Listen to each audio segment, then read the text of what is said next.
মহাপুৰুষ মাধৱদেৱৰ জন্মস্থান লেটেকুপুখুৰীত জগতগুৰু শ্ৰীমন্ত শংকৰদেৱৰ জন্ম উৎসৱৰ ব্যাপক প্ৰস্তুতি।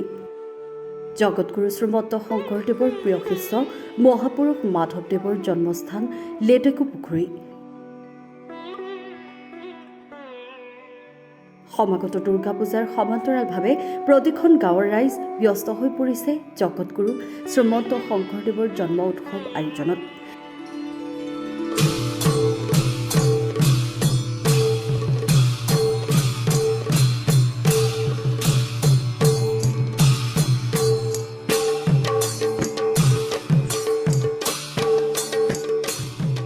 ছাত্ৰ ছাত্ৰীৰ সকলো ব্যস্ত হৈ পৰিছে সত্ৰীয়া নৃত্য, বৰগীত, ভাওনাৰ আখৰাত।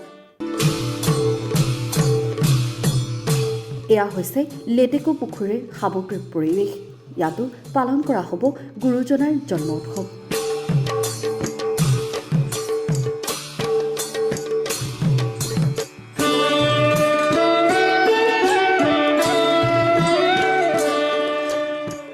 লখিমপুৰৰ পৰা পুলক বৰাৰ ৰিপৰ্ট, ৰিপাব্লিক এনি।